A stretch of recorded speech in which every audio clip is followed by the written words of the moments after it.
ജിന്നും ആ സബബിനുള്ളിലാണ്, ശൈത്താനും ആ സബബിനുള്ളിലാണ്, ഇൻസും ആ സബബിനുള്ളിലാണ്. സബബിന് പുറത്ത് ഒരു മഖ്ലൂക്കും ഇല്ല. എല്ലാ മഖ്ലൂക്കിനെയും അല്ലാഹു സംവിധാനിച്ചത് സബബ് മുസബ്ബബാത്ത് എന്ന വ്യവസ്ഥയിലാണ്. അതുകൊണ്ട് മലക്ക് സഹായിച്ചാലും ആ സബബിനുള്ളിൽ, ജിന്ന് ഉപദ്രവിച്ചാലും ആ സബബിനുള്ളിൽ, മനുഷ്യൻ സഹായിച്ചാലും ആ സബബിനുള്ളിൽ, അല്ലാഹു സഹായിച്ചാൽ സബബിന് അതീതം. അതാണ് വ്യത്യാസം. അപ്പൊ നമുക്കൊരു മരം ഇവിടെ നട്ടു വളർത്തണം. നമ്മൾ എന്താ ചെയ്യാ? കുഴി കുത്തി, വിത്തിട്ട്, വെള്ളമൊഴിച്ച്, വളമിട്ട്, പരിചരിച്ച് വളരാൻ ആവശ്യമായ പണികൾ നമ്മൾ ചെയ്യുന്നു. ഇതാണ് നമ്മുടെ സബബ്. ജിന്നിന്റെ ലോകത്തൊരു മരം ഉണ്ടാക്കണം. ജിന്നെന്താ ചെയ്യാ? ഓരോ ലോകത്ത് എങ്ങനെയാണോ കുഴി കുത്തിയ അവിടെ എങ്ങനെയാണോ തയ്യ അങ്ങനെ നടണം. അവിടെ എന്താണോ വളമിടുക ആ വളമിടണം. അവിടെ എങ്ങനെയാണോ വെള്ളം ഒഴിക്കുക അങ്ങനെ ഒഴിക്കണം, അങ്ങനെ പരിചരിക്കണം. അതാണ് സബബ്. മലക്ക് അല്ലാഹുവിന്റെ ഓർഡർ പ്രകാരം ഇവിടെ സംഗതി ചെയ്യാൻ ഉദ്ദേശിച്ചു. മലക്ക് ആ നാട്ടിലേക്ക് വരും, അവിടെ എത്തും, ആ എന്ത് പണിയാണ് ചെയ്യാൻ പറഞ്ഞ് ആ പണി ചെയ്ത് തിരിച്ചു പോകും. അതാണ് സബബ്. എന്നാൽ റബ്ബ് ഒരു മരം അല്ലാഹ് അവിടെ കുഴി കുത്തണ്ട, കുത്തിരണ്ട, വളം വേണ്ട, വെള്ളം ഒഴിക്കണം, ഒന്നും വേണ്ട. പിന്നെ ഹുക്കുൻ ഉണ്ടാവട്ടേന്ന് പറഞ്ഞാൽ അതുണ്ടാവും. അതാണ് സബബിനപ്പുറത്ത്. അതാണ് അഭൗതികം. അതാണ് കാര്യകാല പദങ്ങൾക്ക് അതീതം. അത് റബ്ബിന് മാത്രമേ കഴിയൂ. അതുപോലെ പിന്നെ ഉണ്ടാവും മുഴുജത്തിലൂടെ, കറാമത്തിലൂടെ. മുഴുജത്തിലൂടെ കറാമത്ത് അത് വിശദീകരിച്ചതൊക്കെ വൈകി വന്നപ്പോ അവസ്ഥ. മുഴുജത്തിലൂടെയും കറാമത്തിലൂടെയും ഉണ്ടാകും. അവിടെ സബബില്ല. അവിടെ സബബില്ല. മൂസാ നബി വടി ഇട്ടു, വടി പാമ്പായി മാറി. എന്ത് സബബുള്ളത്? ഒരു സബബില്ല. ഒരു പാമ്പുണ്ടാവണമെങ്കിൽ രണ്ട് പാമ്പുകൾ തമ്മിൽ ഇണ ചേർന്ന് അതിന് കുഞ്ഞുങ്ങളുണ്ടായി അങ്ങനെ വരുന്ന പാമ്പുണ്ടാവണമെങ്കിൽ വടി ഇട്ടാൽ പാമ്പാവുക. അങ്ങനെ സബബ് ലോകത്തില്ല. പിന്നെ എങ്ങനെ ഉണ്ടായി? അത് സബബിന് പുറത്ത്. അത് റബ്ബ് നേരിട്ട് ചെയ്തു. മൂസാ നബിക്ക് പങ്കില്ല. അതുകൊണ്ട് ആ വടി പാമ്പായി മാറിയപ്പോ ആ വടിയുടെ ഉടമസ്ഥനായ മൂസാ നബി പേടിച്ചു. കാരണം മൂസാ നബിയുടെ കഴിവല്ല. പേടിച്ച് പിന്തിരിഞ്ഞോടി അന്ത പിടിച്ചു. പേടിക്കണ്ട, പിടിച്ചോന്നത് ആയത്തടക്കം നമ്മൾ നേരത്തെ ഓതിയിട്ടുണ്ട്. പിടിച്ചോ, പേടിക്കണ്ട. അപ്പൊ പിടിച്ചു, സംഗതി പഴയവസ്ഥയ്ക്ക് മാറി. ഇവിടെ ഒരു സംഭവവും ഇല്ല. എന്നാ അതുകൊണ്ട് നീ മൂസാ നബിക്ക് ഇങ്ങനെ നീ കഴിച്ചതാണ്, നീ ഈ വടി മതി, വേറെ ഒരു വസ്തുവില്ല എന്ന് പറഞ്ഞാൽ അതും ചോദിച്ചിങ്ങനെ നടന്നിട്ടില്ല. ആ വടി രണ്ടാമത് മൂസാ നബി ഉപയോഗിച്ച് എവിടെയാ? ഫിറഔന്റെ കൽപ്പനപ്രകാരം സാഹിര്യങ്ങളെല്ലാം വിളിച്ചുകൂട്ടി ഒരു സംവാദം സംഘടിപ്പിച്ചു. സാഹിര്യങ്ങൾ ഓരോ വടിയും കയറും ഒക്കെ ഇട്ടു. അത് പാമ്പായി മാറിയതായി മൂസാ നബിക്ക് എന്നല്ല പറഞ്ഞത്. അവിടെ പേടിച്ചു. അല്ലാഹ് വിളിച്ചു, പേടിക്കണ്ട, ഇന്നക അൻതൽ അഅ്ല, താങ്കൾ തന്നെയാണ് വിജയിക്കുക. വഅൽഖി മാ ഫീ യമീനിക തൽഖഫ് മാ സനഉ ഇന്നമാ സനഉ കൈദു സാഹിർ വലാ യുഫ്ലിഹു സാഹിറു ഹൈതു അതാ. സൂറത്തുഹ. താങ്കൾ കൈ വടിയിട്ടുകൊള്ളുക, അത് പാമ്പായി മാറുമെന്ന് മാത്രമല്ല ഈ പാമ്പുകളെ വിഴുങ്ങും. അത് മൂസാ നബിക്ക് അറിയില്ല. ഈ ഓർഡർ കിട്ടും മുമ്പ് വടിയിട്ടാലോ അതോട്ട് വിഴുങ്ങൂല്ല, ഒന്നും സംഭവിക്കൂല. ഓർഡർ കിട്ടിയപ്പോ വടിയിട്ടു, പാമ്പായി മാറി, എല്ലാത്തിനും വിഴുങ്ങി. മൂന്നാമത് ആ വടി ഉപയോഗിച്ച് എവിടെയാ? ഫിർഔനിൽ നിന്ന് രക്ഷപ്പെട്ട് ഇസ്രായേലിനെയും കൊണ്ട് കടൽ കടന്ന് പോകാൻ അല്ലാഹുവിന്റെ ഓർഡർ വന്നു. രാത്രിക്ക് രാത്രി പോകണമെന്ന് പറഞ്ഞു. ഇവർ പിന്നാലെ വരുമെന്നും അല്ലാഹ് പറഞ്ഞു. മൂസാ നബിയും അനുയായികളും പോയി. കടലിനടുത്തെത്തി. പിന്നീട് പോകാൻ കഴിയില്ല. പിന്നില് സൈന്യം വന്നുകൊണ്ടിരിക്കുന്നു. എന്ത് ചെയ്യും? ഒപ്പമുള്ളവർ പറഞ്ഞു, യാ മൂസ ഇന്നാ ലമുദ്റകൂൻ, അല്ലയോ മൂസ, നാം പിടിക്കപ്പെട്ട് കഴിഞ്ഞു. മൂസാ നബി എന്താ പറഞ്ഞത്? എടാ, ഈ വടി വിടല്ലേ, നമ്മൾ അടിപ്പട അടിച്ചാൽ കടലിന്റെ പിള്ളേർ നമുക്കത് പോകാ, നിങ്ങൾ പേടിക്കണ്ട എന്നല്ല പറഞ്ഞത്. പിന്നെ അല്ല, എന്റെ കൂടെ എന്റെ റബ്ബുണ്ട്, അവൻ എനിക്കൊരു മാർഗം കാണിച്ചു തരും. പിന്നെ ഓർഡർ കിട്ടി, താങ്കളെ വടി കൊണ്ട് സമുദ്രത്തിൽ അടിക്കുക. അടിച്ചു, രണ്ടായി പേർന്നു. ഓരോ തുറപ്പും പർവ്വതം കണക്കെ മാറി നിന്നു. ഈ ഓർഡർ കിട്ടും മുമ്പ് അടിച്ചാലോ ഒന്നും സംഭവിക്കൂല. നാലാമത് അവർ ഉപയോഗിച്ച് എവിടെയാ? ഇസ്രായേലിൽ വന്ന് പരാതി പറഞ്ഞു മൂസാ നബിയോട്, മഴയില്ല, വെള്ളമില്ല, പരാതി പറഞ്ഞു. മൂസാ നബി സ്വല്ലല്ലാഹു അല്ലാഹുവോട് പ്രാർത്ഥിച്ചു. തന്റെ ജനതയ്ക്ക് വേണ്ടി മൂസാ അലൈഹി സ്വലാം അല്ലാഹുവോട് മഴയ്ക്ക് വേണ്ടി തേടി. മൂസാ നബി എന്ത് പറഞ്ഞില്ല? ഒരു കല്ലിനുണ്ട്, വടി വേണ്ടി ഞാൻ അടിച്ചിട്ട് വെള്ളം പൊട്ടിച്ചേരാ എന്നല്ല പറഞ്ഞത്. അല്ലാഹ് തേടി. അല്ലാഹുവിന്റെ ഓർഡർ വന്നു, ഹജർ, ആ വടി കൊണ്ട് പാറക്കടിക്കുക. അടിച്ചു. അപ്പൊ 12 അരുവികൾ പൊട്ടിയൊഴുകി. ഈ ഓർഡർക്ക് മുമ്പ് അടിച്ചാലോ ഒന്നും സംഭവിക്കൂല. അപ്പൊ മുഴജിയത്ത് സബബുകൾക്ക് അതീതമാണ്. ഒരു വടി കൊണ്ട് പാറക്കടിച്ചാൽ വെള്ളം വരാൻ സബബില്ല. ഒരു വടി കൊണ്ട് കടലിലടിച്ചാൽ കടലിൽ പിളര സബബില്ല, കാര്യകാല ബന്ധമില്ല. അതിനപ്പുറത്താണ്. അത് റബ്ബ് നേരിട്ട് നടത്തില്ല. അതുകൊണ്ട് ആ സിഹിറിൽ അഗ്രഗണ്യരായ സാഹിര്യങ്ങൾ പോലും ഇത് കണ്ടപ്പോ എന്ത് പറഞ്ഞു? ആമന്നാ ബിറബ്ബിൽ ആലമീൻ, ഞങ്ങൾ വിശ്വസിച്ചിരിക്കുന്നു. എന്തിനു വിശ്വസിച്ചത്? ഓരോട് മൂസാ നബി സ്വല്ലല്ലാഹു അലൈഹി വസല്ലം അതിന് മുമ്പ് പലത് പറഞ്ഞിട്ടില്ല, തൗഹീദ് പറഞ്ഞിട്ടില്ല, അല്ലാഹുവിനെ പരിചയപ്പെടുത്തിയിട്ടില്ല, പരലോകം പറഞ്ഞിട്ടില്ല. പക്ഷെ ഈ വടി മറ്റു വടികൾ വിഴുങ്ങിയത് കണ്ടപ്പോൾ ഒരു വിശ്വസിച്ചു. എന്തുകൊണ്ടാണ് വിശ്വസിച്ചത്? വിശ്വസിച്ചു മാത്രമല്ല, കൈയും കാലും വെട്ടും എന്നപ്പോ എന്തും ചെയ്തോ ദുനിയാവിലല്ലേ ചെയ്യുള്ളൂ, ഒന്നും വരാനില്ല. ഇത് ഒരാളെ ഈമാൻ എവിടെ കിട്ടിയത്? അവർ ചെയ്തത് സിഹറാണ്, മായാജാലമാണ്. അത് സബബിന് ഉള്ളിലാണ്, അത് സബബിനുള്ളിൽ, കാര്യകാരണത്തിന് ഉള്ളിലാണ്. അതുകൊണ്ട് ചെയ്യാൻ എത്ര ചെയ്യാൻ ഓർക്കറിയാം, ഫിറൗന് അറിയില്ലെങ്കിലും. എന്നാലും മൂസാ നബി സ്വല്ലല്ലാഹു അലൈഹി വസല്ലം ഇപ്പൊ ചെയ്തത് സിഹറോട് ചെയ്യാൻ പറ്റിയ പണിയല്ലാന്ന് ഓർക്കറിയാം. സബബിനുള്ളിലല്ലാന്ന് അറിയാം, സബബിന് അപ്പുറത്താണ്. മൂസക്കത് കഴിയാന്ന് അറിയാം. അപ്പൊ എന്ത് മനസ്സിലായി? അപ്പൊ മൂസ പറഞ്ഞത് ശരിയാ, അതിനപ്പുറത്ത് ഒരു റബ്ബുണ്ട് അലൈഹിസ്സലാം. ആ മൂസ അലൈഹി സ്വലാത്തു വസ്സലാം പറഞ്ഞ റബ്ബ് സത്യമാണ്. ഒരാൾ വിശ്വസിച്ചു, ഒരിക്കൽ ബോധ്യമായി. ഫിറൗൻ എന്ത് പറഞ്ഞു? ഇന്നഹു ലകബീറുക്കും ലിഅല്ലമകും സിഹർ, നിങ്ങളെ സിഹർ പഠിപ്പിച്ച വല്യോനാണ് ബനീർ. പക്ഷെ ഓർക്കത് എന്ത് സിഹറല്ല, എന്നാ മൂസ അലൈഹി സ്വലാത്തു വസ്സലാം ചെയ്യാൻ പറ്റുന്ന പണിയുമല്ല. പിന്നെ എങ്ങനെ ചെയ്തു? സബബിന് അതീതം. അപ്പൊ അള്ളാഹുവിനെ മനസ്സിലായി. ഒറ്റ നമ്മൾ പറഞ്ഞുതരാം. മറിയം ബീവിയുടെ മുമ്പിൽ സുഭിക്ഷമായ ഭക്ഷണം വന്നു, കറാമത്താണ്. ഖുർആൻ എടുത്തു പറഞ്ഞ കറാമത്ത്. അത് സബബിന് അപ്പുറത്താണ്. സഖറിയ നബി സ്വല്ലല്ലാഹു അലൈഹി വസല്ലം കടന്നു വരുമ്പോഴെല്ലാം ഭക്ഷണം കാണും. ചോദിക്കുന്നത് എവിടുന്നാണ്?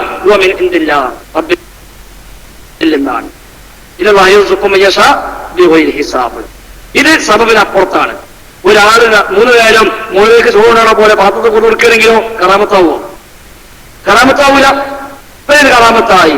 ഈ കറാമത്ത് കണ്ടു ആര്? സഖറിയ അലൈഹിസ്സലാം. സഖറിയ നബി ചെയ്തെന്താ? കറാമത്തുള്ള എങ്കിലും ഉണ്ടായിട്ട് ഞാൻ കുട്ടിയെ എടുക്കാറാകണത്, എനിക്ക് കുട്ടിയെ തരുന്നെന്ന് ബീവിനോട് പറഞ്ഞേക്കില്ല. സൂത്തു ആലി ഇമ്രാനിൽ ഈ സംഭവം പണ്ട് അടുത്ത ആയത്തുണ്ടായോ? ഹുനാലിക ദഅ സഖറിയ റബ്ബഹു. അവിടെ വെച്ച് സഖറിയ നബി തന്റെ റബ്ബിനോട് പ്രാർത്ഥിച്ചു. അവിടെ വെച്ച് സഖറിയ നബി തന്റെ റബ്ബിനോട് പ്രാർത്ഥിച്ചു. അപ്പൊ കറാമത്ത് കണ്ടപ്പോ റബ്ബിനെ മനസ്സിലായി. കറാമത്ത് കണ്ടപ്പോ റബ്ബിനെ മനസ്സിലായി. അപ്പൊ കറാമത്തും മുഴുവത്തും റബ്ബിൽ എന്നാണ്. അത് സബബിന് അതീതമാണ്. ഈ ലോകത്ത് നടക്കുന്ന വല്ലതും സബബിന് അതീതമായിട്ടുണ്ടെങ്കിൽ കറാമത്തും മുഴുവത്തും മാത്രം. അത് അവരെ കഴിവല്ല, അവർക്ക് വിട്ടുകൊടുത്തിട്ടില്ല. റബ്ബ് ഉദ്ദേശിക്കുമ്പോൾ റബ്ബ് ഉദ്ദേശിക്കുന്ന ആളുകളിലൂടെ റബ്ബ് ഉദ്ദേശിക്കുന്ന കാര്യം റബ്ബ് നടപ്പാക്കുന്നു, വേറൊന്നില്ല. അപ്പൊ കഴിവ് ഏത് സൃഷ്ടിയുടെയും കാര്യകാരണപദത്തിനുള്ളിലാണ്. ആ അർത്ഥത്തിൽ ഭൗതികമാണ്, അഭൗതികമല്ല. ഉണ്ടോ? ഒന്ന് സ്പീഡാക്കിയപ്പോ സമയം പരിഗണിക്കണമല്ലോ. ബുഖാരിയിലെ ഹദീസിന്റെ ജാബിറിന്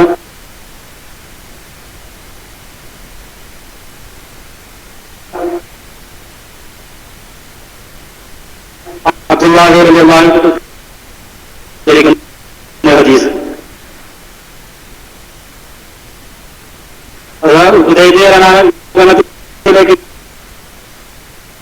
പോകുന്ന സമരം നബിയോട് വന്ന അനുയായികൾ പറഞ്ഞു, എന്ത് മഴയില്ല. നബി ദുആ ചെയ്തു. അല്ലാഹു റസൂൽ മിമ്പറിൽ നിൽക്കുമ്പോൾ സഹായികളൊന്നും പറഞ്ഞു, റസൂലേ മഴയില്ല. നബി ദുആ ചെയ്തു. പലതുമുണ്ട്, പല വിഷയങ്ങളുമുണ്ട്. നബി ജീവിച്ചിരിപ്പുണ്ട്, നബിയോട് തന്നെയാണ് പറയേണ്ടത്, സംശയമൊന്നുമില്ല. എന്നാൽ നബി വഫാത്തിന് ശേഷം സഹാബിമാരായെങ്കിലും നബിയോട് അങ്ങനെ തേടിയോ? ഒരിക്കലുമില്ല. അസുരം വന്നു, റസൂലെ ശിഫയാക്കാനെ പറഞ്ഞു, പറഞ്ഞില്ല. കടം കൊണ്ട് കുടുങ്ങി, റസൂലിനെ സഹായിക്കാനെ പറഞ്ഞു, പറഞ്ഞില്ല. ഇപ്പൊ മുസ്ലിയാക്കന്മാര് പറഞ്ഞെന്താ? ഇഹ്ദിന സിറാത്തൽ മുസ്തഖീം എന്ന് വരെ മുഹീദ്ദീൻ ശൈഖിനോട് പറയാം. മംഗലാപുരം സംഭവത്തിന് MT അബൂബക്കർ ദാരിമി അത് സ്വഹാബത്ത് ചെയ്തില്ല. ജലാലുദ്ദീൻ സുയൂത്തി റഹിമഹുള്ളാഹി അൽ അംറു ബിൽ ഇത്തിബാ എന്ന കിതാബിൽ അദ്ദേഹം പറയുന്നു, വഅന്ന സ്വഹാബ വഖദ് അജ്റബു മറാത്തിൻ വദഹമതുഹും നബാഇബു ബഅദ മൗതിഹി സ്വല്ലല്ലാഹു അലൈഹി വസല്ലം ഫഹല്ലാ ജാഉ വസ്തസ്ഖൗ വസ്തഗാസു ഇൻദ ഖബ്രി നബിയ്യി സ്വല്ലല്ലാഹു അലൈഹി വസല്ലം. വഅന്ന സ്വഹാബ സ്വഹാബിമാർ വഖദ് അജ്റബു മറാത്തിൻ, പലപ്പോഴും അവർക്ക് ക്ഷാമം ഉണ്ടായിട്ടുണ്ട്. വദഹമതുഹും നബാഇബു, പല വിപത്തുകളും അവർക്ക് വന്നിട്ടുണ്ട്. ബഅദ മൗതിഹി സ്വല്ലല്ലാഹു അലൈഹി വസല്ലം, നബിയുടെ വഫാത്തിന് ശേഷം. ഫഹല്ലാ ജാഉ, എന്തേ അവർ വന്നില്ല? വസ്തസ്ഖൗ, മഴയെ തേടിയില്ല. വസ്തഗാസു, ഇസ്തിഗാസ ചെയ്തില്ല. ഇൻദ ഖബ്രി നബി സ്വല്ലല്ലാഹു അലൈഹി വസല്ലം, നബിയുടെ ഖബറിൽ വന്നിട്ട്. ഇന്ന് അദ്ദേഹം പറഞ്ഞ വാക്കെന്നായോ? ജലാലുദ്ദീൻ സുയൂത്തി അൽ അംറു ബിൽ ഇത്തിബാ എന്ന കിതാബിന് ശേഷം പറയുന്നു ഫഖ്തദി അയ്യുഹൽ മുസ്ലിം, മുസ്ലിമേ നീ പിന്തുടരണം, ഇൻ കുൻത അബ്ദല്ലാഹ് നീ അല്ലാഹുവിന്റെ അടിമയാണെങ്കിൽ ബിസലഫിക സ്വാലിഹ് നിന്റെ ഈ സലഫു സ്വാലിഹുകളെ വഴി നീ പിൻപറ്റണം. ഫലാ തദഉ ഇല്ലല്ലാഹ് റബ്ബിനോട് ദുആ ചെയ്യല്ല, വലാ തസ്തഈൻ ഇല്ലാ ബിഹി റബ്ബിനോട് ഇസ്തിആൻ ചെയ്യല്ല. അപ്പൊ അതാണ് സ്വഹാബത്തിന്റെ നടപടിക്രമം. റസൂൽ ജീവിച്ചിരിപ്പുണ്ടോ? നമുക്ക് പോയി പറയാം, സ്വാലിഹായ മനുഷ്യന്മാർ ജീവിച്ചിരിപ്പുണ്ടോ പറയാം. ഉസ്താദ് സുഖം ദുആ ചെയ്യാം, ബുദ്ധിമുട്ടുന്നത് പ്രാർത്ഥിക്കണം പറയാം. തയ്യാറില്ല. റസൂലിനോട് പറഞ്ഞിട്ടുണ്ട്, റസൂൽ പരിഹാരം നിർദ്ദേശിച്ചിട്ടുണ്ട്, മുഴുജത്തിലൂടെ പലർക്കും പരിഹാരം കിട്ടിയിട്ടുണ്ട്, അല്ലാതെ കിട്ടിയിട്ടുണ്ട്, എല്ലാം ഉണ്ട്. അത് നബിയുടെ ജീവിതകാലത്ത് ഉണ്ടായിട്ടുണ്ട്, സംശയമില്ല. ശേഷം ഉണ്ടായോ? ഇല്ല. ജാബിർ തന്നെ അദ്ദേഹം നിങ്ങൾ പറഞ്ഞ അദ്ദേഹം ഉദ്ധരിച്ചത് അദ്ദേഹമാണല്ലോ. ജാബിറിന്റെ പിതാവ് അബ്ദുല്ലാഹു ഉഹദിൽ കൊല്ലപ്പെട്ട ആളാണ്. ഉഹദിലേക്ക് പോകുമ്പോൾ തലേന്ന് രാത്രി വാപ്പ മോനോട് പറഞ്ഞ കാര്യം ആ മുസ്ലിം ഉദ്ധരിച്ചിട്ടുണ്ട്. വാപ്പ പറയാം, മോനെ നാളെ യുദ്ധത്തിലേക്ക് പോയാൽ ഒന്നാമത്തെ ദിവസം തന്നെ ഞാൻ കൊല്ലപ്പെടുമെന്ന എന്റെ പ്രതീക്ഷ. അതുകൊണ്ട് ഞാൻ നാളെ കൊല്ലപ്പെടുകയാണെങ്കിൽ എനിക്ക് ഇത്ര കടങ്ങളുണ്ട്, ആ കടം നീ ഏറ്റെടുക്കണം. എനിക്ക് 6 പെൺമക്കളുണ്ട്, അവരെ നോക്കാൻ നീയല്ലാതെ മറ്റാരുമില്ല, അതുകൊണ്ട് അവരെ കാര്യം നീ പ്രത്യേകം ശ്രദ്ധിക്കണം. എന്നിട്ട് പറഞ്ഞു, ഈ 2 ബാധ്യത എനിക്കില്ല എന്നുവെങ്കിൽ നിന്നെയും കൂടെ ഞാൻ എന്റെ കൂടെ യുദ്ധത്തിലേക്ക് കൊണ്ടുപോകുമായിരുന്നു. നീയും കൂടെ ശത്രുക്കളുടെ കരങ്ങളാൽ ഒറ്റയ്ക്ക് മരിക്കുന്നത് കാണാനാണ് എനിക്ക് താല്പര്യം. പക്ഷെ നമ്മൾ 2 മരിച്ചാൽ ഈ 2 ബാധ്യത ബാക്കിയാവും. അതുകൊണ്ട് മോനെ പാപ്പ മരിച്ചാൽ ഇത് ഏറ്റെടുക്കണം. പാപ്പ മരിച്ചു, പിറ്റേന്ന് ഉഹദിൽ ഷഹീദായി, ശുഹദാക്കളുടെ നേതാവായി മാറി. ഈ കടം കുത്താൻ പാപ്പനോട് പിന്നെ മോൻ തേടിയോ? നമ്മളിപ്പോ വിളിക്കുന്ന വഴികളാണല്ലോ. ആ ഉഹദിൽ പങ്കെടുത്ത് ഷഹീദായ വാപ്പയോട് സഹാബിയായ വലിയായ മകൻ തേടിയില്ല. പിന്നെ റസൂലുള്ളാഹിന്റെ പള്ളിയിൽ റസൂലിലേക്ക് വരുമ്പോൾ ഈ ജാബിർ ഒരുവനുണ്ട് വളരെ വിഷമിച്ച് ടെൻഷനായി പള്ളിന്റെ മൂലക്ക് ഇരിക്കുന്നത്. അപ്പൊ നബി എന്താ ജാബിർ, വല്ലാത്തൊരു വിഷമം മുഖത്ത്. അപ്പൊ അന്ന് റസൂൽ നിങ്ങൾക്കറിയാലോ, എന്റെ വാപ്പ മരിക്കുമ്പോ ഒരു വലിയ കുടുംബത്തിന്റെ ബാധ്യത എന്നെ ഏൽപ്പിച്ചിട്ടാ പോയത്, ധാരാളം കടബാധ്യതയും എന്നെ ഏൽപ്പിച്ചിട്ടാ പോയത്. കടക്കാർ ചോദിച്ച് പ്രയാസപ്പെടുന്ന നബിയെ ഈ കൊടുക്കാൻ കഴിയുന്നില്ല, ആ ഒരു വിഷമമാണ്. റസൂൽ എന്താ പറഞ്ഞത്, എടാ എന്റെ വാപ്പ ഒരു ഷഹീദല്ല, ഒരു പങ്കെടുത്ത ആളല്ലേ, ആ പേരൊന്ന് പറഞ്ഞാൽ തന്നെ കടം വീടൂലേ എന്നല്ല പറഞ്ഞത്. നമ്മളെ മാറിയ പറഞ്ഞ അങ്ങനെ അസ്മാപൂരത്താൽ കടം വീടുമെന്നോ പറഞ്ഞ ഓരോ പേരാണ് ശരിയാ കടം വീടും, ഓരോ മോനാണ് കടം വീടും, വാപ്പ ഏൽപ്പിച്ച കടം. ഈ വാപ്പാന്റെ കടം കിട്ടാൻ പോയാൽ മോനാണ് കടകാം. അപ്പൊ നബി പറഞ്ഞ വിഷമിക്കാനുള്ള വഴി ഉണ്ടാക്കാം. നബി എന്ത് പറഞ്ഞു, ജാബിർ ഒരു ഈത്തപ്പഴ തോട്ടമുണ്ട്, നബി അദ്ദേഹത്തെയും കൂട്ടി ആ തോട്ടത്തിൽ കട പോയി. ആ തോട്ടത്തിൽ ബർക്കത്തുണ്ടാകാൻ വേണ്ടി നബി ദുആ ചെയ്തു. ആ കൊല്ലം ധാരാളം വിളവുണ്ടായി. അങ്ങനെ അത് വിറ്റിട്ട് എല്ലാവരുടെ കടവും വീട്ടി, എല്ലാ പ്രശ്നവും തീർന്നു. നബിയോടാണ് പറഞ്ഞത്, അള്ളാഹുവോട് പ്രാർത്ഥിച്ചിട്ടുണ്ട്, ധാരാളം പ്രാർത്ഥിച്ചിട്ടുണ്ട്. നബിയോടും പറഞ്ഞു, നബി പോയിട്ട് തരൂ, നബിയോട് ദുആ ചെയ്തു, ആ ദുആ സ്വീകരിച്ചു, അദ്ദേഹത്തിന് ആശ്വാസം കിട്ടി. ഒരു മയ്യത്ത് മുമ്പിൽ എന്നാൽ നബി പറയുമായിരുന്നു, ആർക്ക് ഇയാൾ കടം തരാനുണ്ടോ, ഉണ്ടെങ്കിൽ എന്നെ സമീപിച്ചാൽ ഞാൻ കൊടുത്തോളാം നബി ഏൽക്കുമായിരുന്നു. നബി വഫാത്തായതിനു ശേഷം സുദീഖുൽ ഖലീഫാകുമ്പോൾ മയ്യത്ത് എന്താ പറയാ, ഇതിനൊരു കടമുണ്ടെങ്കിൽ നബിയോട് പോയി ചോദിച്ചാൽ മതി എന്ന് പറഞ്ഞിരുന്നു. ഇല്ല, ബൈത്തുൽ മാലിൽ കൊടുക്കും. ഉമർ ഖത്താബിന്റെ കാലത്ത് മയ്യത്ത് വന്നാ പറയോ, റസൂൽ അന്ന് ഏൽക്കുമായിരുന്നു, അവിടെ റസൂലോട് പോയി പറഞ്ഞോളി, റസൂൽ ഏറ്റോളും എന്ന് പറയാറില്ല. അതിനെ വെച്ച് ബൈത്തുൽ മാലിൽ അയാൾക്ക് ഫണ്ട് പാസ്സാക്കും, കടം വീട്ടും, അതായിരുന്നു രീതി. അപ്പൊ അത് മുഴുചത്ത് കൊണ്ട് സഹായിക്കുന്ന അവരുടെ കാലഘട്ടത്തിൽ പോയി കാണാം, സമീപിക്കാം, പറയാം, അവരെ കൊണ്ട് ദുആ ചെയ്യിക്കാം. അവരിലൂടെ മുഴുചത്തിലൂടെ റബ്ബ് നമ്മുടെ പ്രശ്നം തീർക്കുകയും ചെയ്യാം. എന്നാൽ വഫാത്തിന് ശേഷം അങ്ങനെ സംഭവം സ്വഹാബത്തിൽ ധരിക്കപ്പെട്ടിട്ടില്ല, താബികൾ ചെയ്തിട്ടില്ല, അഹ്ലു സുന്നക്ക് പരിചയവും ഇല്ല.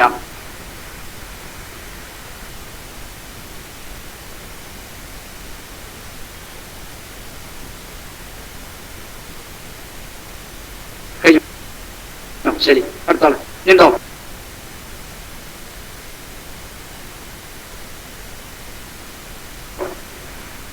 എന്തെങ്കിലും ചോദിക്കും.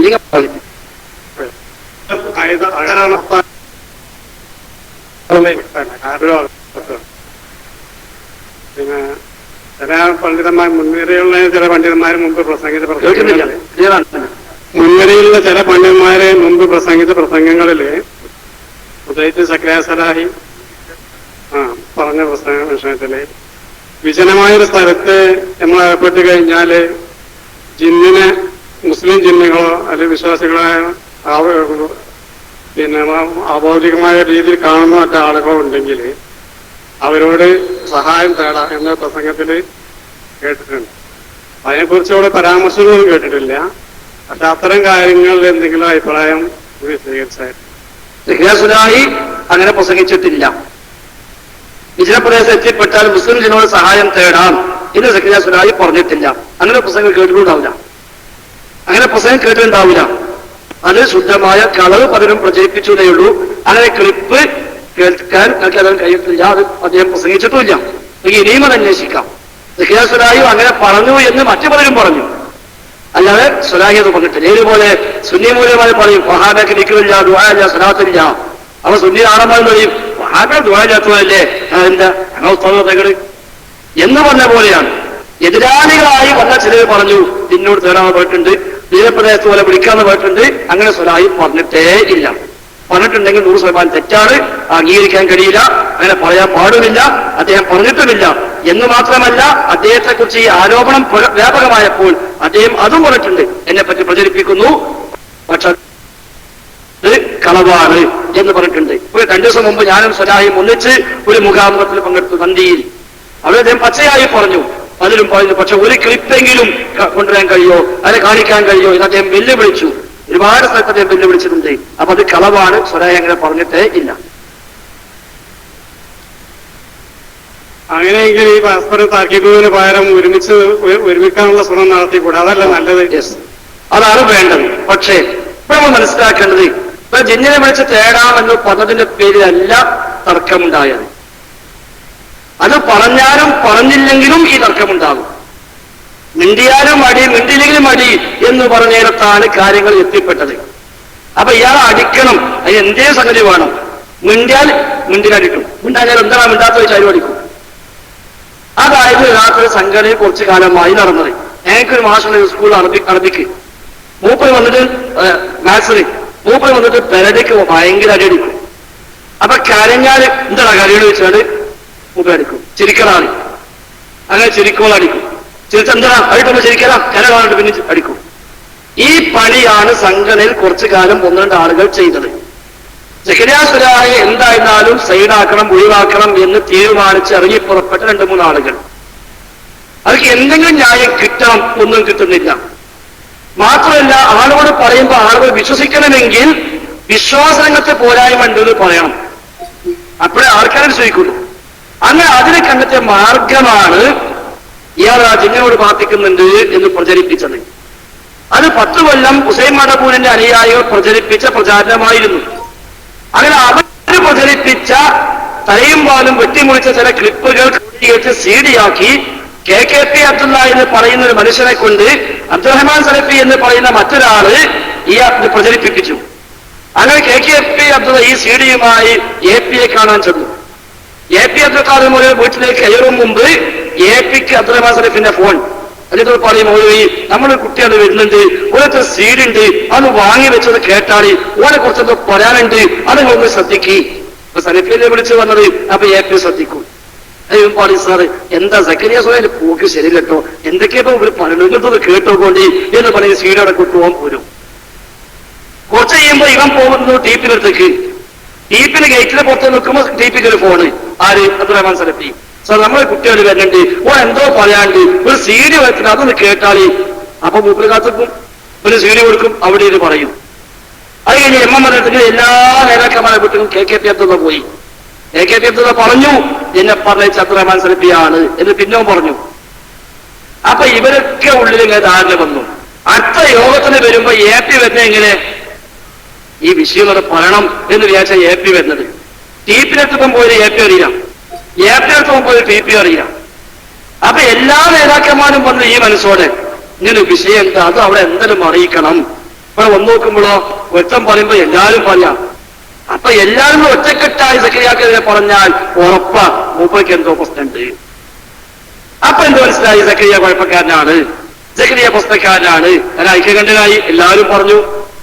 പിന്നെ ഇങ്ങനെ വരിക ഫോൺ കോള്, പല സ്ഥലത്തിനും ഫോൺ കോള്.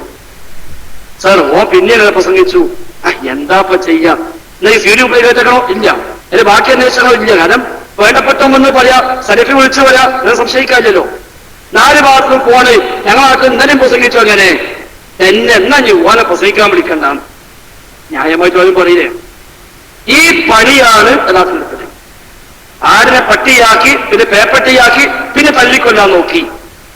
പക്ഷെ തല്ലിക്കൊല്ലാൻ ആള് ഓടിക്കൂടിയപ്പോ ഒരിക്കൽ മനസ്സിലായി ഇത് ആടാണല്ലോ, പട്ടിയല്ല പേപ്പട്ടിയല്ല.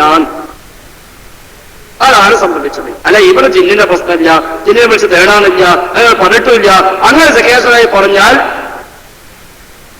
ജിന്നിനെ വിളിച്ച് തേടാമെന്ന് സഖിയാസുരായി പറഞ്ഞാൽ സഖിയാസുരാഹിക്കെതിരെ ഞങ്ങളൊക്കെ ഉണ്ടാവും. സ്വലാഹിക്കെതിരെ ഞങ്ങളെല്ലാവരും ഒറ്റക്കെട്ടായി ആ വിഷയത്തിൽ ഉണ്ടാകും, സംശയമില്ല. അസ്സലാമു അലൈക്കും. എന്റെ പേര് ഹംസ, ഞാൻ ഈ നാട്ടുകാരനാണ്. പിന്നെ ഖുർആനിലെ സൂറത്തുൽ ബഖറയിൽ എന്റെ ഓർമ്മ ശരിയാണെങ്കിൽ 30-31 ചില തുടർച്ചയിലെ ചില ആയത്തുകളിൽ പറയുന്നു, വൈദ് ഖാറത്തിൽ മലായികത്തിനെ ജഅലു അർദി ഖലീഫ. ആയത്ത് കേട്ടില്ല. വൈദ് ഖാറത്തിൽ മലായികത്തി ഇന്നെ ജഅലു അർദി ഖലീഫ. ആയത്തുകൾ പോകുന്ന അതിൽ പറയുന്നത് എന്തായാലും ഞാനൊരു ഭൂമിയിൽ എന്റെ ഖലീഫയെ നിർദ്ദേശിക്കാൻ പോകുന്നു മലക്കൾ പറയുമ്പോൾ, മലക്കൾ പറയുന്നു നിങ്ങൾക്ക് ചെയ്തുകൊണ്ടിരിക്കുന്ന ഞങ്ങളുള്ളപ്പോൾ എന്തിനാണൊക്കെ ഈ ഭൂമിയിൽ ഫസാദും ഇപ്പോൾ ഉണ്ടാക്കുന്ന ജനതയെ സൃഷ്ടിക്കുന്നു എന്നാണ് പറഞ്ഞത്. ശരിയാണോ അത്? ഞാൻ പറഞ്ഞ അപ്പൊ ശരിയാണ്. അപ്പൊ എന്റെ ചോദ്യം എന്താ വെച്ചാല്, ഈ ഭൂമിയിൽ ഫസാദും വിധന ഉണ്ടാക്കുന്ന മനുഷ്യനെ മുമ്പ് ഈ ഒരു മനുഷ്യ സമൂഹത്തിന് മുമ്പ് കണ്ടിട്ടുണ്ടോ എന്നുള്ളതാണ്. ആദ്യമായിട്ട് ഇപ്പോ ആദം നബി അലൈഹി സ്വലാം ആണ് അവിടെ ഉള്ളത്. അതിനു മുമ്പ് ഒരു മനുഷ്യ സമൂഹം ഇല്ലെന്നാണ് നമ്മൾ അറിവ്. അപ്പൊ ഈ ജിന്നുകൾക്ക് ഈ മനുഷ്യന് ഫസാദും ഫിത്ന ഉണ്ടാക്കുന്ന വർഗമാണെന്ന് എങ്ങനെ മനസ്സിലായി എന്നുള്ള എന്റെ ചോദ്യം. ഇത് കഴിഞ്ഞൊരു സമയമുണ്ടെങ്കിൽ വീണ്ടും ചോദിക്കാം. പിന്നെ വേറെ കാര്യം കൂടി ക്ഷമിക്കണം, എനിക്ക് കേൾവിധാറുണ്ട്, അതുകൊണ്ട് ഞാൻ ഉത്തരം കേൾക്കാൻ അവിടെ പോയിരിക്കാം.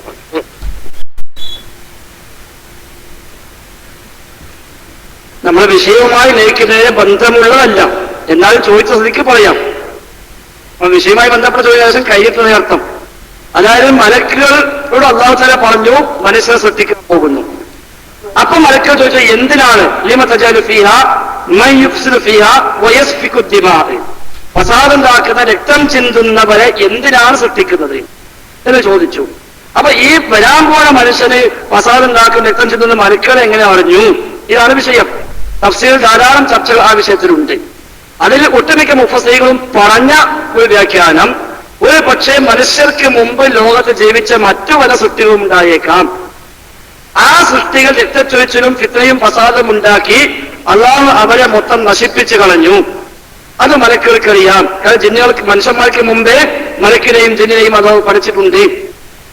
അതുകൊണ്ട് ഇനി പുതിയ സൃഷ്ടിയെ സൃഷ്ടിക്കാൻ ഉദ്ദേശിക്കുന്നു എന്ന് പറയുമ്പോൾ മലക്കുകൾ സ്വാഭാവികത്തിലും ആ അനുഭവം വെച്ച് ചോദിക്കുന്നു, എന്തിനാ അങ്ങനത്തെ ഒളിഞ്ഞുണ്ടാക്കരുത്? ഇബാദത്തിനാണെങ്കിൽ ഞങ്ങളുണ്ടല്ലോ, ഞങ്ങൾ തന്നെ തസ്ബീഹും തഖദീസും ചെയ്യുന്നു, പിന്നെ എന്തിന് ഇങ്ങനത്തെ പടപ്പള പടക്കണം? അപ്പൊ അള്ളാഹു പറഞ്ഞു, ഇന്നീ അയലമു മാ ലാ തഅലമൂൻ, നിങ്ങൾക്ക് അറിയാത്തത് എനിക്കറിയാം. അതാണ് മുഫസ്സിറുകൾ പറഞ്ഞ ഒരു വ്യാഖ്യാനം. അല്ലാഹു അഅലം. ഉണ്ടോ? സമയം കുറെ ആയിട്ടുണ്ട്. ക്ഷമിക്കണം. പിന്നെ ഇതുമായിട്ട് ഇന്നത്തെ ചർച്ചയുമായിട്ട് ബന്ധപ്പെട്ട് ചോദിക്കണം. ഞാൻ പറഞ്ഞിട്ടുണ്ടാവും, ഈ മരണം, ഒരു മനുഷ്യൻ മരിച്ചുപോയാൽ അത് 3 കാര്യങ്ങൾ ഈ ദുനിയാവിന് വിട്ടേച്ച് പോകുമെന്ന് പറയുന്നു. അതിൽ 3ാമത്തത് സാലിഹ സന്താനങ്ങൾ. ഈ സാലിഹ സന്താനങ്ങൾ അല്ലാത്തവർ പ്രാർത്ഥിക്കുകയോ മറ്റു കർമ്മങ്ങൾ ചെയ്യുകയോ സലാത്തോ എന്ത് ചെയ്താലും ഈ ആത്മാവിനും വല്ല കിട്ടുമെന്നുള്ളത്. മരിച്ച മനുഷ്യന് വേണ്ടി ഉള്ള പ്രാർത്ഥനകൾ അത് ആര് നിർവഹിച്ചാലും അള്ളാഹു സ്വീകരിക്കുകയാണെങ്കിൽ അവർക്ക് അതിന്റെ ഗുണം ലഭിക്കും. ഒരു സ്വാലിഹായ മക്കളെ പ്രത്യേകം എടുത്തു പറയാൻ കാരണം, ഒരു മനുഷ്യൻ മരിച്ചാൽ അവന്റെ അമല് എല്ലാം അവസാനിച്ചു, 3 ഒഴികെ. അപ്പൊ ഓന്റെ അമലിൽപ്പെട്ടതാണ് ഓന്റെ മക്കള്. അതുകൊണ്ടാണ് മക്കളെ പ്രത്യേകം എടുത്തു പറഞ്ഞത്. മലക്കളെ പ്രാർത്ഥന കിട്ടും, അല്ലാത്തത് പ്രാർത്ഥനയും കിട്ടും. കാരണം നമ്മോട് പ്രാർത്ഥിക്കാനുള്ള ഉദ്ദേശ പ്രാർത്ഥന എന്താ? ഒരു ഇഖ്വാനിന അല്ലദീന സബഖൂന ബിൽ ഈമാൻ, മുമ്പ് കഴിഞ്ഞു പോയ മുഅ്മിനീങ്ങളായ ആളുകൾക്ക് നീ പുറത്തു കൊടുക്കണേ എന്ന് പ്രാർത്ഥിക്കാൻ നമ്മോട് അല്ലാഹു ഉദ്ദേശിച്ചിട്ടുണ്ട്. അപ്പൊ ദുആ എല്ലാവരുടെയും കിട്ടും. മക്കളുടെ മാത്രമല്ല, മക്കളുടെ പ്രത്യേകതയുണ്ട്. കാരണം മക്കളെ സ്വാലിഹായി വളർത്തിക്കഴിഞ്ഞാൽ അത് ഇവന്റെ സമ്പാദ്യമാണ്. അതുകൊണ്ടാണ് പ്രത്യേകം എടുത്തു പറഞ്ഞത്. അവസാനിപ്പിക്കല്ലേ? ശരി. ഇനി അത്യാവശ്യം ഉണ്ടോ? ലാസ്റ്റ് ചോദ്യം ഇൻഷാ അല്ലാഹ്. ഇവിടെ സക്കരിയാസ്വരായിയെ ഇപ്പോൾ സംഘടനയിൽ നിന്ന് പുറത്താക്കിയ വിഷയം ജിന്നോട് പ്രാർത്ഥിക്കാൻ പറഞ്ഞതിന്റെ പേരിലല്ല എന്ന് മുസ്ലിർ പറയണ്ടായി. അങ്ങനെ ആയിരുന്നു പൊതുവിലുള്ള ചർച്ച ഉണ്ടായിരുന്നത്. ഇപ്പോ മുസ്ലിർ പറഞ്ഞത് സംഘടനയിലെ മറ്റു പല കാരണങ്ങൾ കൊണ്ടാണ് പുറത്താക്കിയത്. പുറത്ത് ചർച്ച ചെയ്യുന്നുണ്ട്, അധികാരത്തിന്റെ പ്രശ്നത്തിലാണ്, അദ്ദേഹത്തിന് അധികാരം കൊടുക്കാത്തതിന്റെ പേരിലാണ് എന്നൊക്കെയാണ് പുറത്തുള്ള ചർച്ചകൾ. അങ്ങനെയാണെങ്കിൽ ഇപ്പോൾ അങ്ങനെ അദ്ദേഹത്തെ മാറ്റി നിർത്തിയെന്ന് പറയുന്നുവെങ്കിൽ 2002 ബഹുമാനായ മടവൂറിന്റെ എന്തുകൊണ്ടാണ് സംഘടനയിൽ നിന്ന് മാറ്റി നിർത്തപ്പെട്ടത്? ഹുസൈൻ മടവൂരിന്റെ സംഘടനയെ മാറ്റി നിർത്തിയത് തീർച്ചയായും ആദർശ രംഗത്ത് അപകടകരമായ വ്യതിയാനങ്ങൾ സംഭവിച്ചുകൊണ്ട് തന്നെയാണ്. അതിന് പുറമെ പല കാര്യങ്ങൾ ഉണ്ടാവാം. ഈ പറഞ്ഞ പോലത്തുള്ള ഒരു പക്ഷേ ആ തരത്തിലുള്ള ഈഗോ ഒക്കെ ചിലപ്പോൾ അവിടെ ഉണ്ടാവാം, നമുക്കറിയില്ല. പക്ഷെ ആദർശ രംഗത്ത് ഒരുപാട് വീഴ്ചകളെ പറ്റിയിട്ടുണ്ട്. അതുകൊണ്ടാണ് അന്ന് കേരള ജംഇയ്യത്തുൽ ഉലമ രണ്ടു ഭാഗത്തുമുള്ള 10 വീതം പണ്ഡിതന്മാരെ വിളിച്ചു വരുത്തി 2 ദിവസം ഒന്നാകെ ചേർന്ന് ഓരോ വിഷയം ചർച്ച ചെയ്ത് ആ വിഷയത്തിൽ തീരുമാനം പറഞ്ഞ് ആ തീരുമാനത്തിലേക്ക് തിരുത്തേണ്ടവ തിരുത്തി ഒപ്പിട്ട് ഞങ്ങൾ അംഗീകരിക്കുന്നു എന്ന് പറഞ്ഞ് സ്നേഹത്തോടെ കെട്ടിപ്പിടിച്ച് പിരിഞ്ഞുപോയി. പിന്നെ അതിന് വിരുദ്ധമായി 2ാമത്തെ ദിവസം ഒരു നീല പുസ്തകം ഇറങ്ങി. അപ്പൊ ഈ ഒപ്പിട്ടത് ന്യായപൂർവമല്ല, അത് മനസ്സറിഞ്ഞിട്ടല്ല എന്ന് തെളിവായി. അത് അന്വേഷിക്കാൻ കമ്മീഷനെ വെച്ചു. ആ കമ്മീഷൻ അന്വേഷിച്ചു. അതിന്റെ അന്വേഷണത്തിന്റെ റിസൾട്ട് സമർപ്പിച്ചു. അതുപ്രകാരം അവർക്ക് വിശദീകരണം നൽകാൻ സമയം കൊടുത്തു. ആ സമയം തീരുന്നതിന് മുമ്പ് വിശദീകരണം കൊടുത്തില്ലെന്ന് മാത്രമല്ല ധിക്കാരപരമായി പെരുമാറി. അങ്ങനെയാണ് 35 ആൾക്കെതിരെ നടപടിയെടുത്തത്. മറ്റുള്ളവർ ഒഴിവാക്കിയിട്ടില്ല. 35 ആൾക്കെതിരെ നടപടിയെടുത്തു. എന്നാൽ ഓർക്ക് പറഞ്ഞു തെറ്റ് തിരുത്തി തിരിച്ചു വരാൻ എപ്പോഴും സ്വാഗതാർഹമാണ്. അത് ഇതുവരെയും ഉണ്ടായില്ല. എന്നാൽ സ്വലാഹിയുമായി ബന്ധപ്പെട്ട വിഷയത്തിൽ 2 മാത്രം പണ്ഡിതന്മാർ ഒരുമിച്ചിരുന്ന് ചർച്ച ചെയ്ത് പ്രബന്ധം തയ്യാറാക്കിയത് ഒരു നടപടിക്രമം ഉണ്ടായില്ല.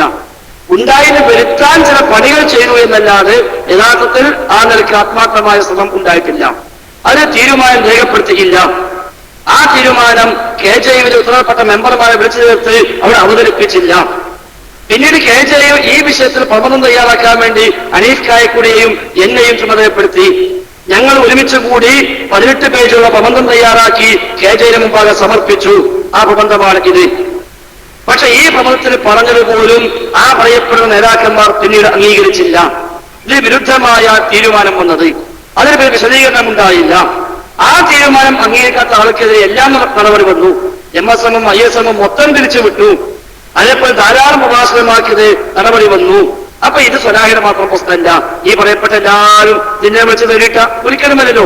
അപ്പൊ അത് തീർച്ചയായും പ്രശ്നം അത് തന്നെയാണ്. ഹുസൈൻ മടവൂരിന്റെ വിഷയത്തിൽ വിശ്വാസ രംഗത്തും ആചാര രംഗത്തും സുന്നത്തിലുള്ള കളിശയുടെ കാലത്തും തൗഹീദ് ദഅവത്തിന്റെ മേഖലയിലുമെല്ലാം കാതലായ പ്രശ്നങ്ങൾ വ്യതിയാനങ്ങൾ സംഭവിച്ചിട്ടുണ്ട് എന്ന് ബോധ്യമായ അടിസ്ഥാനത്തിൽ അത് പഠിച്ച് ചർച്ച ചെയ്ത് അവസാനം അവരൊക്കെയും വേണ്ടി ഒപ്പിട്ടു തെറ്റുപറ്റി എന്ന് പറയേണ്ട സ്ഥലത്ത് തെറ്റുപറ്റി തന്നെ പറഞ്ഞു.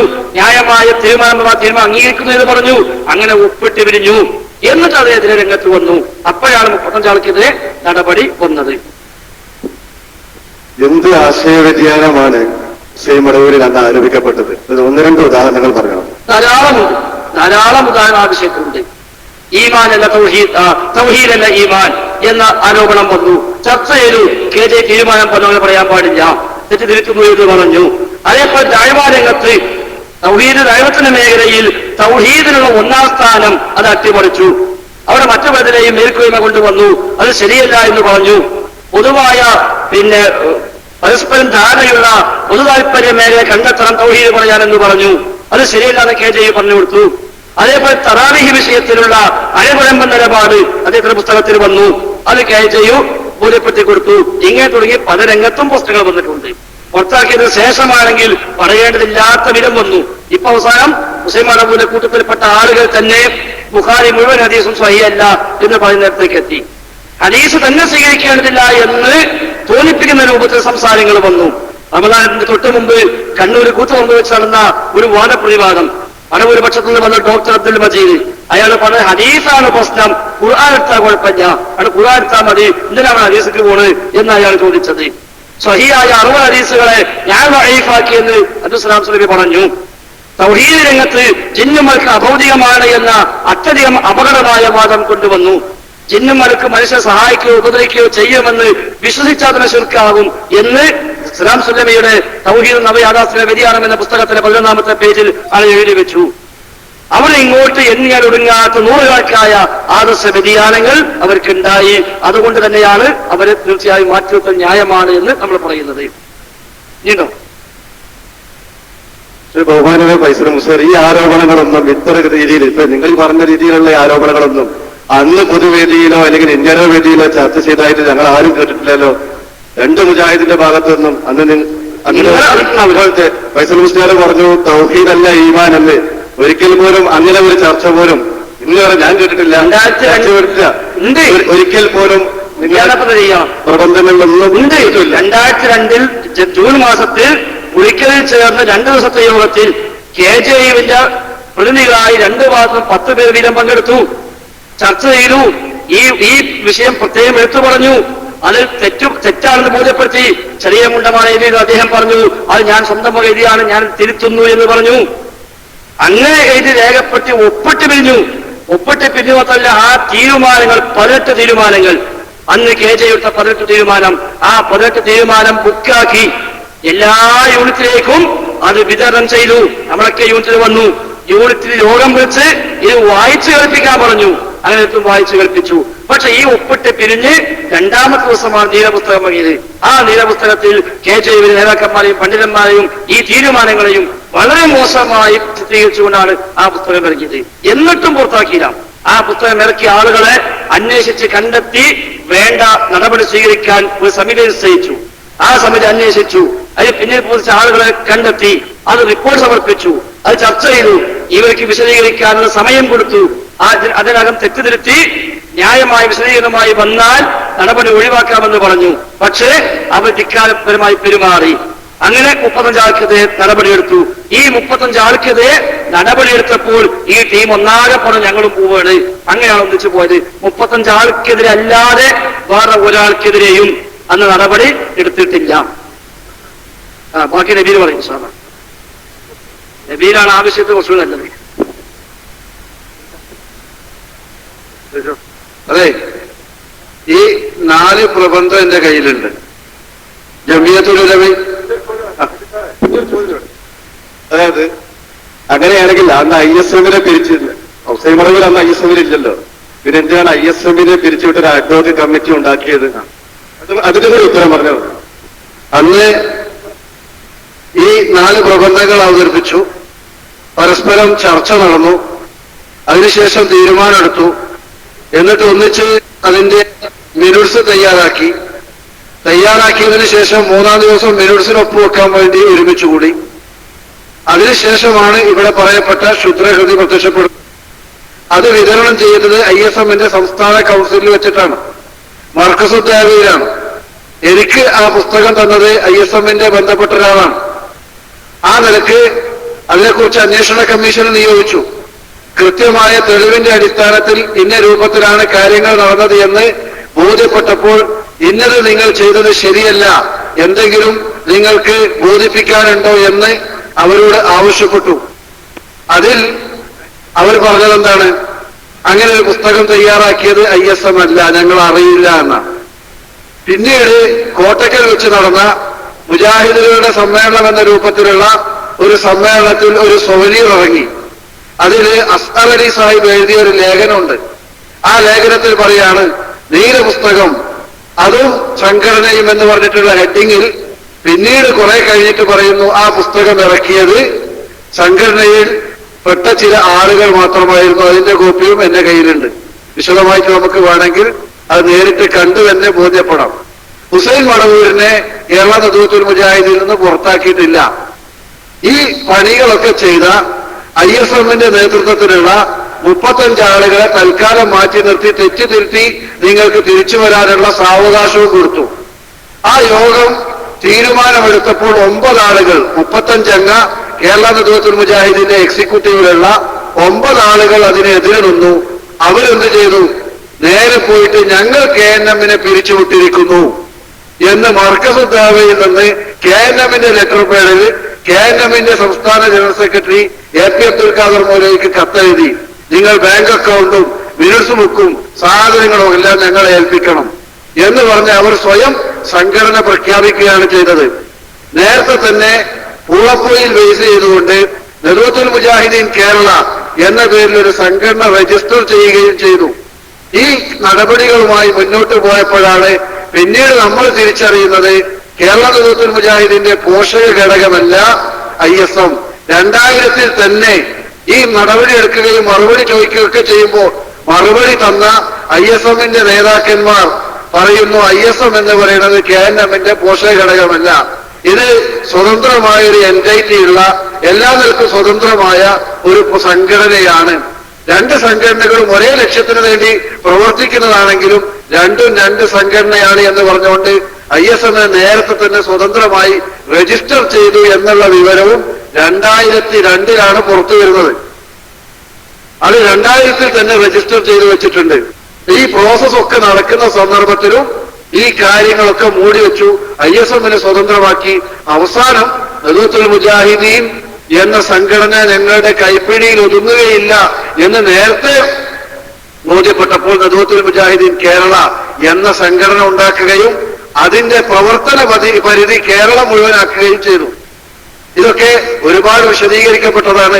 ഇനിയും നിങ്ങൾക്ക് ആ വിഷയത്തിലൊക്കെ നമുക്ക് ചർച്ച ചെയ്യണമെന്നുണ്ടെങ്കിൽ ഇൻഷാ അല്ലാഹ് അവസരങ്ങൾ ഉപയോഗപ്പെടുത്താം. തുടർന്ന് അങ്ങോട്ട് കണ്ടത് തെറ്റുകൾ ചൂണ്ടിക്കാണിച്ചപ്പോ തെറ്റ് തിരുത്തുന്നതിന് പകരം സാധാരണ പറയില്ല ഞാൻ കുത്തി തിന്നു, അങ്ങനെയുണ്ടല്ലോ. നിങ്ങള് കാഷ്ടിക്കരുത് എടുത്തുനിന്ന് തിന്നരുത് എന്ന് പറഞ്ഞ കുട്ടിനോട് പറഞ്ഞ് ഞാൻ കുത്തി തിന്നു, അതേപോലെയുള്ള രീതിയാണ് കണ്ടത്. അള്ളാഹുവിന്റെ റസൂല് പഠിപ്പിച്ച ഹദീസുകളെ പൂർണ്ണമായും തള്ളി. ഒരാൾ പറഞ്ഞു 60 ഹദീസിനെ തള്ളുന്നു, വൈദ്യുതി പറഞ്ഞു 60 അതാ 110 തുടർന്ന് അങ്ങോട്ടും ഇങ്ങോട്ടും പിന്നെ പരിശോധിച്ച് നോക്കിയാൽ പിന്നെ പൂർണ്ണമായ അബദ്ധം. സിറാത്തിനെ നിഷേധിച്ചു, ദജ്ജാലിനെ നിഷേധിച്ചു. അതേപോലെ തന്നെ ഏത് വിഷയത്തെ പരിശോധിച്ച് നോക്കി പിന്നെ അതിലൊക്കെ ഒരു നിഷേധാത്മകമായ നിലപാട് ഹദീസുകളിൽ വന്നതിനെ കുറിച്ച് കാണാൻ പറ്റും. ഈ ഒരു അവസ്ഥയുണ്ടായപ്പോ മടവൂർ സാഹിബ് തന്നെ സമ്മതിച്ചതാണ് പ്രശ്നം വെറും സംഘടനാപരമല്ല, ഡിഫറൻസസ് ആർ ഐഡിയോളജിക്കൽ എന്നവര് കോടതിയിൽ കൊടുത്ത സത്യവാങ്മൂലത്തിലുണ്ട്. അതേപോലെ തന്നെ പിന്നെ ഖത്തറിൽ പോയി അദ്ദേഹം കൊടുത്ത നേരിട്ടുള്ള ഇന്റർവ്യൂവിൽ ഇംഗ്ലീഷ് പത്രത്തിൽ വന്നതുമുണ്ട്. ഇങ്ങനെയൊക്കെയാണ് കാര്യം. ആ ഒരു വിഷയത്തിൽ ഇപ്പോൾ നമ്മൾ എടുത്ത് പരിശോധിച്ചു നോക്കിയാൽ ഏതൊരു രൂപത്തിലുള്ള ആദർശ വ്യതിയാനത്തിലേക്കാണ് അവർ നയിച്ചിരുന്നത്, അതേ ഒരു അവസ്ഥ ഇന്ന് നമുക്ക് നിർബാധം കാണാൻ സാധിക്കും. അവർ അന്ന് ഉന്നയിച്ച ഒരുപാട് പ്രശ്നങ്ങൾ ഇന്ന് ചില ആളുകൾ ഏറ്റെടുത്തുന്നുള്ളൂ. സിഹറുണ്ട് എന്നുള്ളത് അന്ധവിശ്വാസമാണ് എന്ന് അവർ പറഞ്ഞു, കണ്ണീറുണ്ട് എന്നുള്ളത് അന്ധവിശ്വാസമാണ് എന്ന് പറഞ്ഞു. അപ്പൊ പറഞ്ഞു അത് അന്ധവിശ്വാസമല്ല, അമാനി മൗലവിന്റെ ഖുർആൻ പരിഭാഷയിലുണ്ടല്ലോ സിഹറിന് യാഥാർത്ഥ്യമുണ്ട് എന്ന് പറയുന്നത് ഇല്ല എന്ന് പറയുന്നത് മുഅ്തസിലിയാക്കളുടെ പിന്നെ വിശ്വാസമാണെന്ന് സൂറത്തുൽ ഫലക്കിന്റെ വിശദീകരണത്തിൽ അമാനി മൗലവി എഴുതിയിട്ടുണ്ട്. അപ്പോൾ അമാനി മൗലവി അന്ധവിശ്വാസം പ്രചരിപ്പിച്ചവരാണോ എന്ന് അന്ന് മുതൽ ചോദിക്കാൻ തുടങ്ങിയിട്ടുണ്ട്. ഇന്നേ വരെ കൃത്യമായൊരു മറുപടി കിട്ടിയിട്ടില്ല. കണ്ണേറിനെ കുറിച്ച് അമാനി മൗലവി ഇസ്ലാമിക ജീവിതത്തിൽ കൃത്യമായി പറയുന്നുണ്ട്. അതിനും ഇതേവരെ കൃത്യമായൊരു മറുപടിയില്ല, ആളുകൾക്കിടയിൽ ആശയക്കുഴപ്പമുണ്ടാക്കുകയല്ലാതെ. അപ്പോഴാണ് അലിമോൽ മദനിയൊക്കെ ജിന്നിനോട് വിളിച്ചു പ്രാർത്ഥിക്കാൻ സക്കരിയ മൗലവിക്ക് വാദമുണ്ട് എന്ന ക്ലിപ്പുമായി വന്നത്. അത് 2005 പിന്നെ 2007 അത് ശക്തിപ്പെട്ടു. പിന്നീട് കുറേയും കൂടി കഴിഞ്ഞപ്പോ 2012 തൽപര കക്ഷികൾ ഇത് ഏറ്റെടുത്തു എന്ന് മാത്രമേ ഉള്ളൂ. ഇന്നേ വരെ ഈ ഒരു ആരോപണം തെളിയിക്കാൻ ഒരാൾക്കും സാധിച്ചിട്ടില്ല എന്നതാണ് വസ്തുത. ഇവിടെ പ്രശ്നം മടവൂർ വിഭാഗത്തിന് മടവൂർ സാഹിബിനെ ആരും പുറത്താക്കിയതല്ല, അയാൾ സ്വയം പുറത്തു പോയിട്ട് കേരള നേതൃത്വ മുജാഹിദീന്റെ നേതാക്കന്മാരെ ഇങ്ങോട്ട് പിരിച്ചുവിടുകയാണ് ചെയ്തത് എന്ന് അന്നത്തെ ആ കാര്യങ്ങൾ മനസ്സിലാക്കുന്ന എല്ലാ ആളുകൾക്കും അറിയാം. അതിനിങ്ങനെയൊക്കെയുള്ള കൃത്യമായ നടപടികൾ നടന്നിട്ടുണ്ട് എന്നത് വിശദീകരിക്കപ്പെട്ടു. എന്നാൽ ഈ ഒരു വിഷയത്തിൽ ഇതൊന്നും ഉണ്ടായിട്ടില്ല എന്നതാണ് വസ്തുത. ഇൻഷാ അല്ലാഹ് നമ്മുടെ സമയം വളരെയധികം വൈകിയതുകൊണ്ട് ഇവിടെ അവസാനിപ്പിക്കുകയാണ്. ഈ വിഷയവുമായി ഇനിയും നേരിട്ട് ചോദ്യാർത്താവിന്റെ നാട്ടിലെ പുതിയാപ്പിളയും കൂടി ആയതുകൊണ്ട് വളരെ കൃത്യമായിട്ട് നമുക്ക് വേണമെങ്കിൽ ഇരുന്ന് സംസാരിക്കാവുന്നതാണ്. അൽഹംദുലില്ലാഹ് അല്ലാഹു സുബ്ഹാനഹു തആല കൃത്യം കാര്യങ്ങൾ വിശദീകരിക്കാനുള്ള ഒരു സാഹചര്യം ഇവിടെ ഉണ്ടാക്കിയിരിക്കുകയാണ്. മുജാഹിദ് പ്രസ്ഥാനത്തെ സംബന്ധിച്ചിടത്തോളം ഒരിക്കലും തൗഹീദ് വിട്ട് ജിന്നിനെയോ മലക്കിനെയോ ഏതെങ്കിലും രൂപത്തിലുള്ള സൃഷ്ടികളെയോ വിളിച്ചു പ്രാർത്ഥിക്കുന്ന ഒരു സാഹചര്യം ഉണ്ടായിട്ടില്ല എന്നതുകൂടി നമ്മൾ മനസ്സിലാക്കുക. പിന്നെ സുലൈമാൻ അഷ്കറിന്റെ ഒരു പുസ്തകവുമായി ബന്ധപ്പെട്ട ഒരു ചോദ്യം ഇവിടെ എഴുതി തന്നിട്ടുണ്ട്. ഡോക്ടർ സുലൈമാൻ അഷ്കർ എന്ന് പറയുന്ന ആൾ എഴുതിയ പുസ്തകം പിന്നെ അല്ല പിന്നെ അവസാനത്തെ 3 ജുസുകളുടെ അർത്ഥം വരുന്ന സൂറത്തുകളുടെ അർത്ഥവും വിശദീകരിക്കുന്ന അൽ-അശ്റുൽ അവാഖിർ എന്ന് പറയുന്ന പുസ്തകം സക്കരിയ മൗലവിയും അദ്ദേഹത്തിന്റെ ആളുകളും തന്നെ ട്രാൻസ്ലേറ്റ് ചെയ്തത്. ചുരുങ്ങിയ നിലക്ക് മനസ്സിലാക്കേണ്ടത് പിന്നെ സൗദിയിലെ മടവൂർ വിഭാഗത്തിന്റെ ദായിയായ KM ഫൈസി തരിയോട് എന്ന് പറയുന്ന ആളാണ് അത് ട്രാൻസ്ലേറ്റ് ചെയ്തിട്ടുള്ളത്. അതൊരിക്കലും സക്കരിയ മൗലവിയെ ബന്ധപ്പെട്ട ആളല്ല. ആ പുസ്തകത്തിന്റെ ട്രാൻസ്ലേഷൻ മലയാളത്തിൽ മാത്രമല്ല ഇംഗ്ലീഷിലും അതേപോലെയുള്ള മറ്റുള്ള ഭാഷകളിലൊക്കെ ഉണ്ട്. അതിവിടെ സക്കരിയാക്കളോ അല്ലെങ്കിൽ അദ്ദേഹത്തെ അനുകൂലിക്കുന്ന ആളുകളോ പ്രചരിപ്പിക്കുന്ന സാധനമാണ് എന്ന് ആരെങ്കിലും തെറ്റിദ്ധരിച്ചിട്ടുണ്ടെങ്കിൽ അതും അബദ്ധമാണ്. അത് പിന്നെ ട്രാൻസ്ലേറ്റ് ചെയ്തിട്ടുള്ളത് KM ഫൈസി തരിയോട് എന്ന് പറയുന്ന മനുഷ്യനാണ്. അല്ലാഹു സുബ്ഹാനഹു വ തആല ഈ ഒരു പ്രോഗ്രാം ഏറ്റവും നല്ല പ്രോഗ്രാമായി സ്വീകരിക്കുമാറാകട്ടെ. വാഖിറു ദഅവാനാ അൽഹംദുലില്ലാഹി റബ്ബിൽ ആലമീൻ. അസ്സലാമു അലൈക്കും.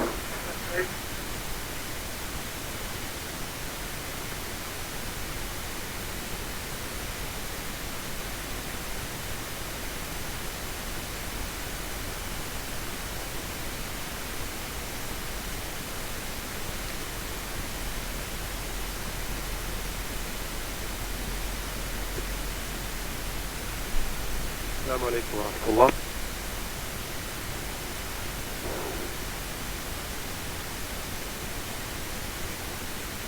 السلام عليكم ورحمة الله.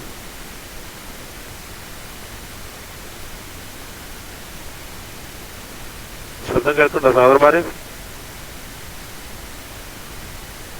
ശബ്ദം ക്ലിയർ ആണോ?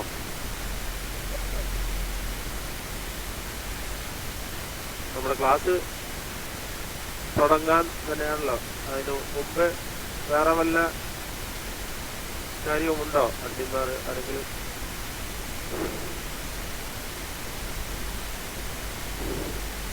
ഓക്കെ, ശരി.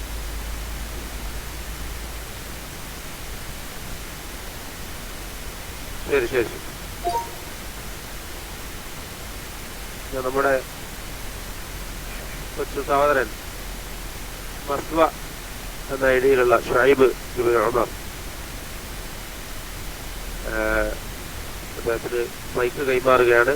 അദ്ദേഹം നമ്മുടെ പാഠഭാഗമായ സൂറത്ത് ഗാഫിറിന്റെ ആദ്യത്തെ 12 ആയത്തുകൾ നിങ്ങളെ ഓതി കേൾപ്പിക്കും. എല്ലാവരും ഖുർആൻ മറിച്ചു വെക്കുക. സൂറത്ത് ഗാഫിർ 12 വചനങ്ങൾ, ആദ്യത്തെ 12 ആയത്തുകൾ, 467 468 പേജ്, 467 468 ഇതാണ് പേജ് നമ്പർ.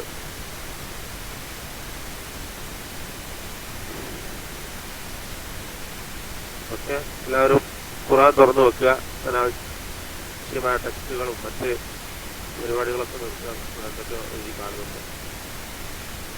അഡ്മിന്മാരാരെങ്കിലും എന്നോട് സഹായിച്ചാൽ സഹകരിച്ചാൽ നന്നായി. ഇത്തരം ആളുകളൊക്കെ കൺട്രോൾ ചെയ്യും. ഇതാക്കുമ്പോഴൊക്കെ ശരി. മസ്വാദ് മൈക്ക് എടുക്കും.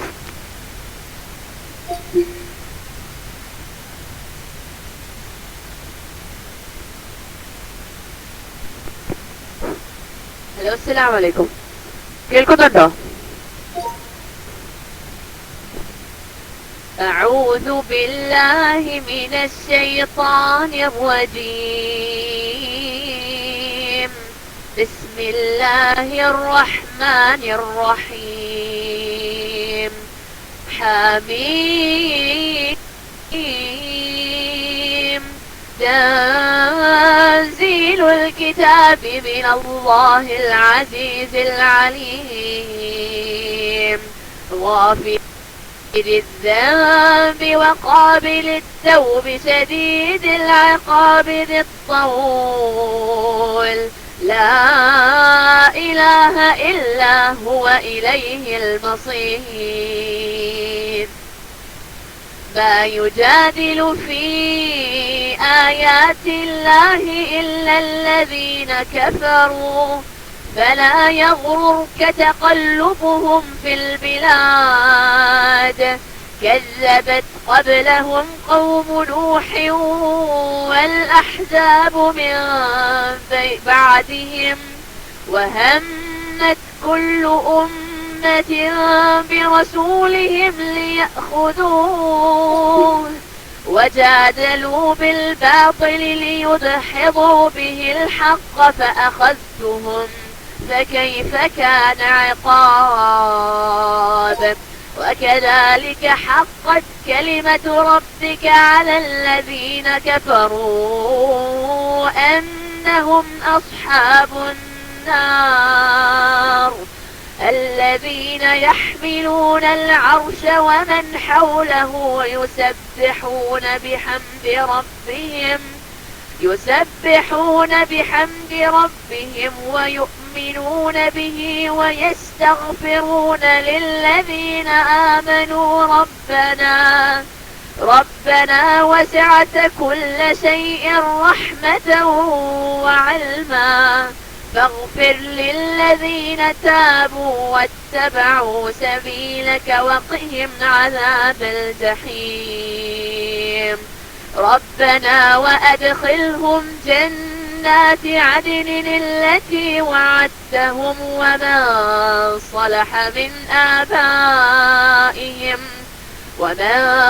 صلح من آبائهم وأزواجهم وذرياتهم إنك أنت العزيز الحكيم وقهم السيئات ومن تق السيئات يومئذ فقد رحمته وذلك هو الفوز العظيم.